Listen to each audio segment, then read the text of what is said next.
하나님께서 창조하신 이 세상은 수많은 질서와 법칙으로 움직이고 있습니다. 그 가운데 가장 근본적인 법칙은 바로 빛의 법칙이라고 할 수 있겠죠. 빛은 생명을 가능하게 하는 첫 번째 창조의 언어이기 때문입니다. 우리 창세기 1장 3절 말씀을 읽어보도록 하겠습니다. 시작. 하나님이 이르시되 빛이 있으라 하시니 빛이 있었고. 아멘. 이 한마디로 혼돈이 질서로 변화되었습니다. 공허함에는 의미가 생겨났고요. 그리고 어둠 속에는 생명이 피어나게 한 언어입니다. 빛이 들어올 때 세상은 살아 움직이기 시작했다라고 볼 수 있지요. 빛이 세상을 비추는 방식에는 이 두 가지의 원리가 있습니다. 첫 번째로는 반사이고요. 그리고 다른 하나는 굴절입니다. 빛의 반사라는 것은 이제 빛이 어떤 표면에 부딪힐 때에 이제 방향이 바뀌어서 다시 퍼져나가는 현상을 말하는데, 쉽게 이것을 예로 들자면 우리가 거울을 통해 사물을 보는 것이 이 반사의 원리입니다. 거울이 깨끗할수록 그 안에 비친 형상은 왜곡이 없고요. 그리고 선명하게 드러나게 되는 것입니다. 하지만 거울이 더러워지거나 그리고 각도가 뒤틀린다면 어떻게 될까요? 아무리 강한 빛이 비춘다 할지라도 흐릿하게 보일 뿐입니다. 그리고 두 번째로 이 빛의 굴절 현상은 빛이 이제 공기나 물이나 유리와 같은 서로 이 다른 매질을 통해서 방향이 꺾이는 현상을 굴절 현상이라고 하는데, 빛이 이제 튕겨 나가는 것이 아니라 그 매질 속으로 들어가서 속도와 각도를 바꾸어 새로운 방향으로 나아가게 되는 것입니다. 그래서 우리는 이 굴절된 빛을 통해서 무지개를 보게 되는 것이고요. 그리고 원시를 가지거나 근시를 가진 눈이라 할지라도 굴절을 가진 렌즈를 통해 초점을 맞출 수 있게 되는 원리입니다. 빛의 반사 그리고 빛의 굴절, 이 두 현상은 하나님이 창조하신 이 빛의 원리로서요, 세상 속에 복음의 비밀을 담아두신 하나님의 메시지로 해석할 수가 있습니다. 빛이 표면에서 반사될 때는 진리가 드러나는 것, 그리고 이 빛이 매질을 통과할 때 생명이 전해지는 원리인 것이죠. 예수님께서는 바로 이 빛으로 우리에게 찾아오셨습니다. 요한복음 1장 9절을 우리 읽도록 하겠습니다. 시작.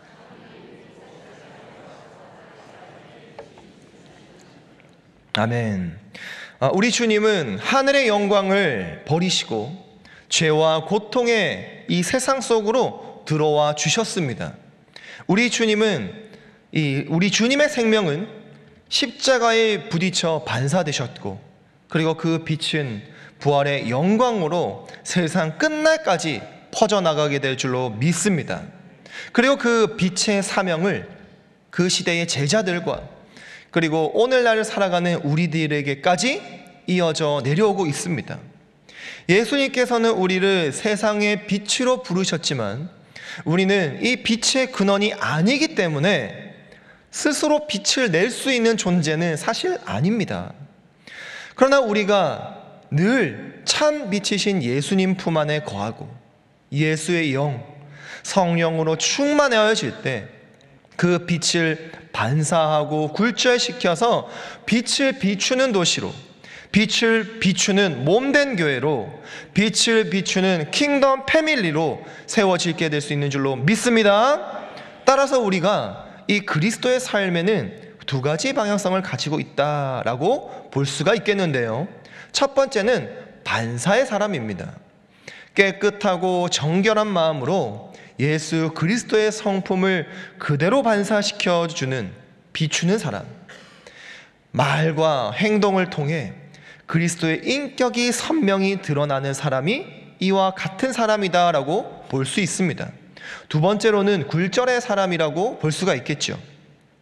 세상의 거친 현실을 통과하면서도, 고난을 통과하면서도 왜 나에게 이러한 어려움을 주셨습니까? 왜 이런 고통 속에 나를 남겨두십니까? 모든 문제 앞에 왜? 라고 반응하는 사람들. 그 왜라는 말로 과거에 묶여 한풀이하는 그러한 삶을 살아가는 것이 아니라 이 현실을 통해, 고난을 통해 우리 주님은 무엇을 말씀하시는 것입니까? 내가 무엇을 하기를 원하십니까?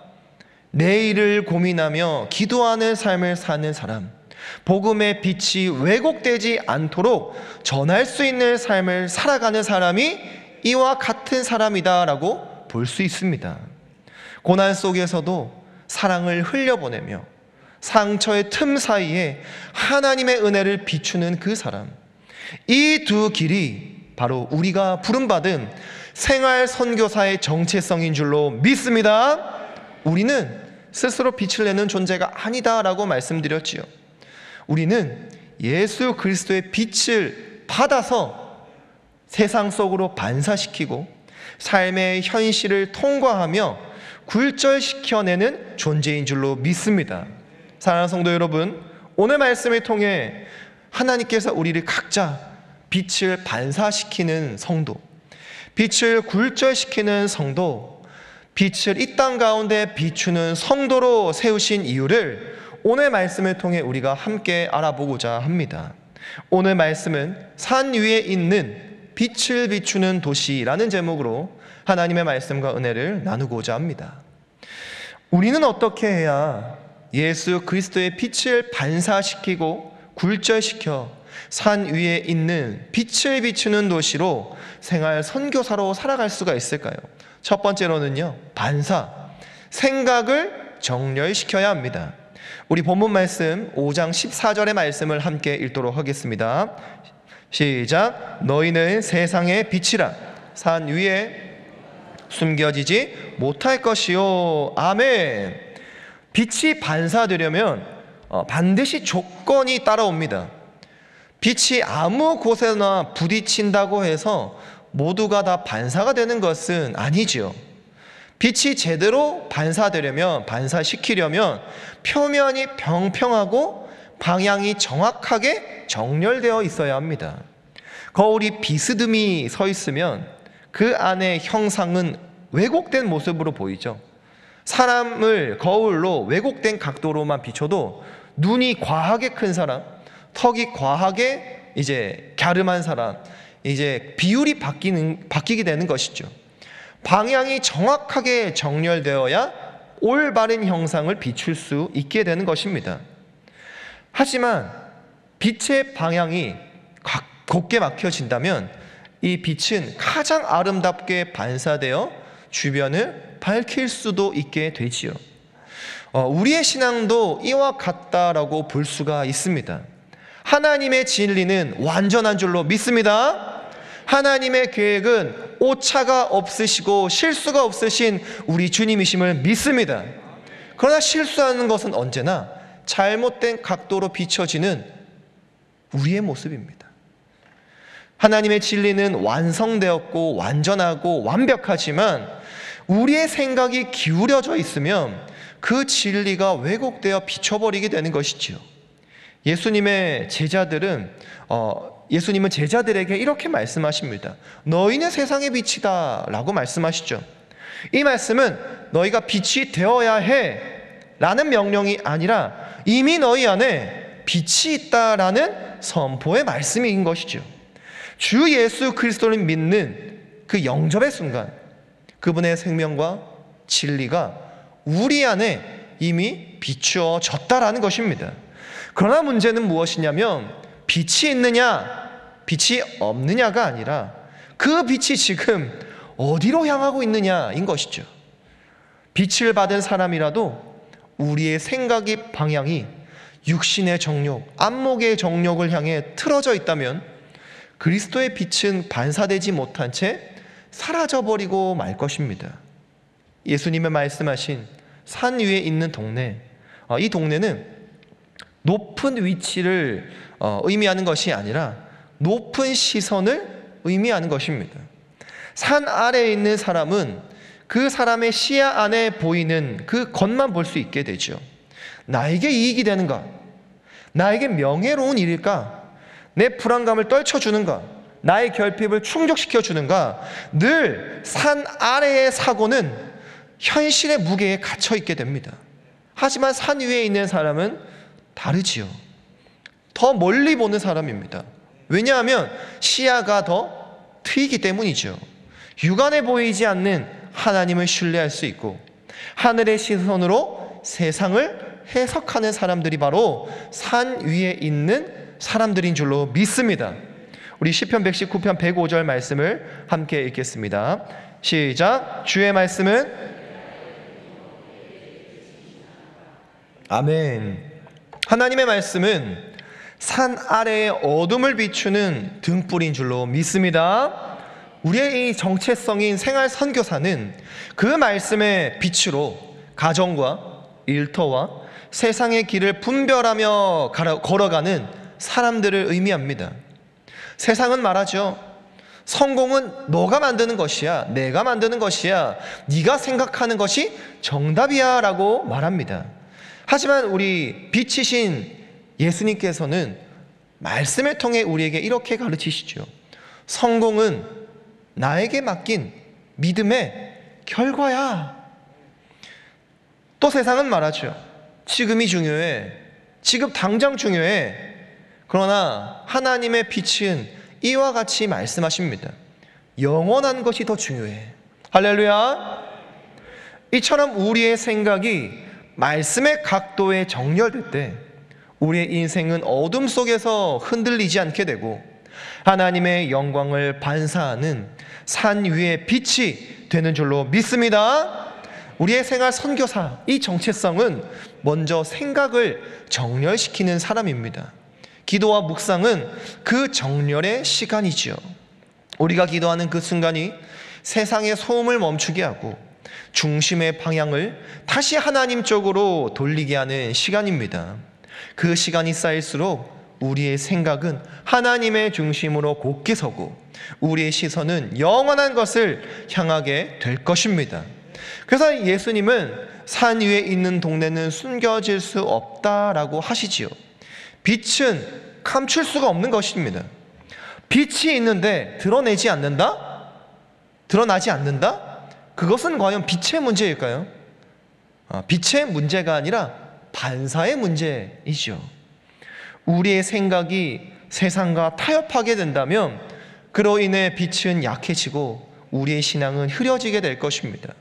그러나 우리의 생각과 우리의 마음이 하나님께 정직히 서 있을 때 그리스도의 빛은 자연스럽게 드러나고 우리의 언어, 우리의 표정, 우리의 행동에서 사람들은 예수 그리스도의 참빛을 보게 될 것입니다. 사랑하는 성도 여러분, 하나님의 시선으로 우리의 생각이 바르게 정렬되기를 소망합니다. 산 아래의 시야로 현실을 바라보는 것이 아니라 산 위의 시야로 세상을 해석하며 살아가는 저와 여러분 되시기를 진심으로 축복합니다. 우리 두 번째로는 굴절입니다. 마음이 정결해야 합니다. 우리 마태복음 5장 15절 말씀을 함께 읽겠습니다. 시작. 사람이 등불을 켜서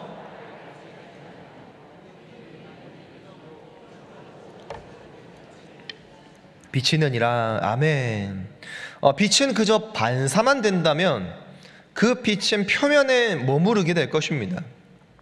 다시 말해서 햇빛이 나뭇잎 표면에만 스친다면 잎의 온도만 올라가지만 햇빛이 이 나뭇잎의 내부로 스며들 때 이제 빛은 광합성을 일으켜서 생명력을 불어넣어 주게 되는 것이지요. 이와 마찬가지로 이 빛이 굴절이 될 때는요, 그 빛은 새로운 방향으로 나아가며 어둠 속 깊은 곳까지 스며들게 되는 것입니다. 이 빛의 굴절을 이제 물리학적으로는 이제 방향이 꺾이는 현상을 말하는 것이지만 이 현상을 영적으로 우리가 해석해 본다면 하나님의 뜻에 따라 방향을 바꾸는 순종의 현상이다라고 볼 수가 있겠습니다. 여러분, 빛이 고집을 부릴까요? 빛이 자신의 길만을 고집할까요? 빛은 고집을 부리는 일이 없습니다. 내가 가던 길만 고수하는 것이 아니라 새로운 매질, 물이든 땅이든 고체든 기체든 액체든 만나면 속도를 조절하고 방향을 바꾸는 것이지요. 빛이 굴절이 될 때는 언제나 꺾임의 현상이 일어나게 됩니다. 그러나 그 꺾임은 부러짐이 아닙니다. 빛이 부러졌다, 틀린 표현이죠. 그런 표현은 없죠. 왜냐하면 빛은 굴절되는 것이지 빛이 부러지는 것은 아니기 때문에. 빛의 꺾임은 바로 수능을 말하는 것입니다. 빛은 매질의 이 밀도에 따라 속도를 바꾸고 방향을 바꾸고 그 안을 통과해서 나가는 것처럼 우리는 바로 이 빛을 통하여 순종의 원리를 배울 수 있게 되는 것입니다. 우리가 하나님의 뜻을 만났을 때 나의 계획이 꺾이고 나의 고집이 굴절됩니다. 때로는 우리에게 찾아오는 이 고난이 굴절의 순간일 수도 있겠지요. 건강이 흔들리고 관계가 무너지고 직장을 잃고 계획이 틀어지는 그 시간 속에서 우리는 방향을 바꿀 수밖에 없는 그 상황에 직면하게 될 수 있습니다. 그러나 그 꺾임의 자리에서 빛은 더 깊이 들어가고 더 멀리 퍼지게 되는 것을 우리는 발견하게 되는 것이죠. 다시 말해 오히려 이 꺾임을 통해 우리는 하나님의 뜻이 우리의 인생을 완전히 새로운 방향으로 이끄심을 믿게 된다라는 것입니다. 예수님은 말씀하시죠. 사람이 등불을 켜서 말 아래 두지 아니하고 등경 위에 두나니 이러므로 집 안의 모든 사람에게 비추느니라. 아멘. 빛의 본질은 드러냄이라고 할 수 있죠. 빛은 자신을 감출 수 없는 것처럼 생활 선교사의 이 신앙은 빛을 말 아래에 두지 않는 사람을 의미합니다. 가정에서는 온유함으로, 직장에서는 정직함으로, 교회에서는 겸손함으로 예수 그리스도의 참 빛을 등경 위에 올려두는 그 삶을 살아가는 사람들입니다. 그럴 때 사람들은 볼 것입니다. 그들의 눈에 우리의 모습이 복음으로 보이고 우리의 말이 그들의 마음속으로 전해들어져 굴절되어서 하나님의 말씀이 그리스도의 사랑이 스며들게 될 것입니다. 사랑하는 성도 여러분, 이같이 너희 빛이 사람 앞에 비치게 한다. 마태복음 5장 16절에 이렇게 말씀하시죠. 우리 함께 읽어보도록 하겠습니다. 시작. 이같이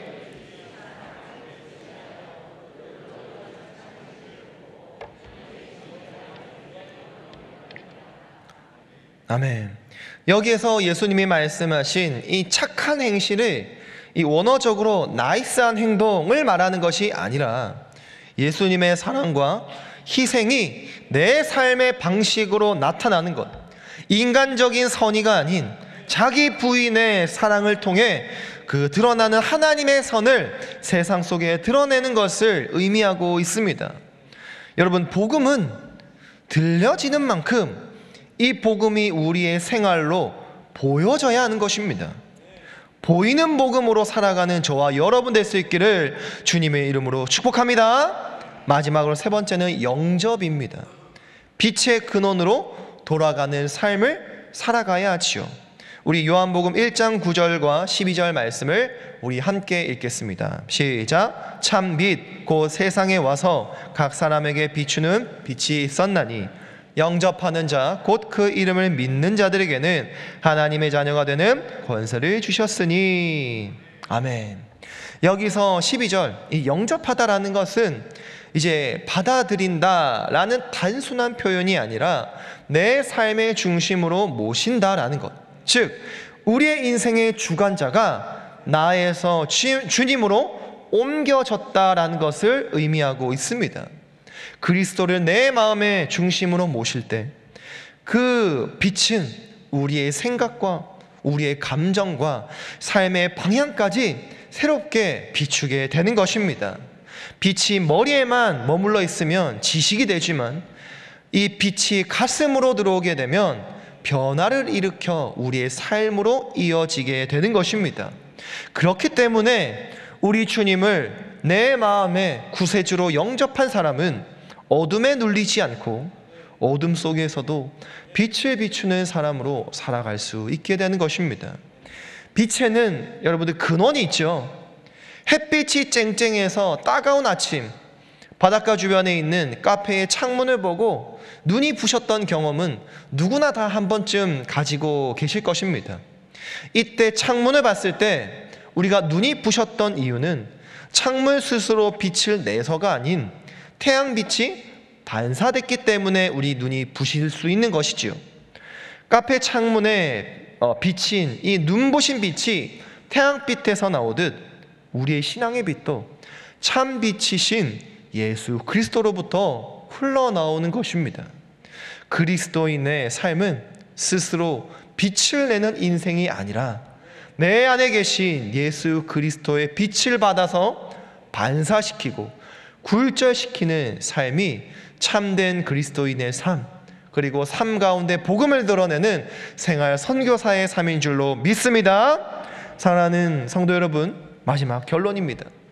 우리의 생각이 변해야 산 위의 도시가 세워지고 하나님의 시선으로 내 생각이 정렬되어질 때에 우리는 세상의 어둠을 두려워하지 않을 수 있게 됩니다.